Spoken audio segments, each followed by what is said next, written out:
হঠাৎই নড়ে চড়ে বসেছে ভারত।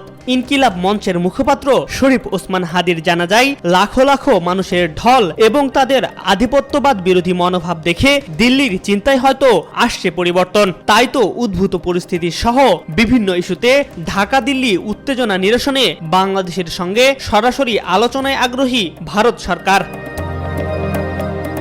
গত শুক্রবার কথা জানিয়েছেন ভারতের কংগ্রেসের এমপি ও পররাষ্ট্র বিষয়ক সংসদীয় কমিটির প্রধান শশী থারুর। এ সময় তিনি বর্তমান পরিস্থিতি অত্যন্ত সাবধানতার সাথে মোকাবেলার উপর জোর দেন।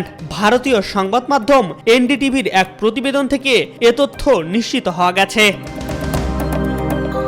এর আগে 2024 সালে ছাত্র জনতার গণ অভ্যুত্থানে সরকার পতনের পর পালিয়ে ভারতে আশ্রয় নেন ক্ষমতাচ্যুত শেখ হাসিনা। তখন থেকেই দুই দেশের সম্পর্কে টানাপোড়েন শুরু হয়। আর সম্প্রতি ওসমান হাদিকে গুলি করে হত্যার পর সেই উত্তেজনার পারদ আরও চড়েছে।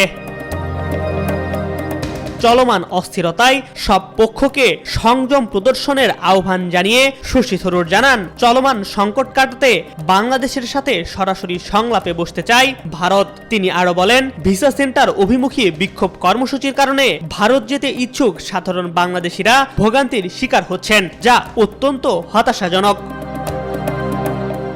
এর আগে বাংলাদেশের বর্তমান পরিস্থিতি ভারতের জন্য ৭১-এর চেয়েও বড় কৌশলগত চ্যালেঞ্জ বলে মন্তব্য করে শশী থারুরের নেতৃত্বাধীন ভারতের পররাষ্ট্র বিষয়ক সংসদীয় কমিটির আশঙ্কা, কৌশলগত কোনো ভুল হলে প্রাসঙ্গিকতা হারিয়ে ঢাকায় দিল্লির প্রভাব কমে যেতে পারে। এ নিয়ে ভারত সরকারকে একাধিক সুপারিশ করেছে কমিটিটি।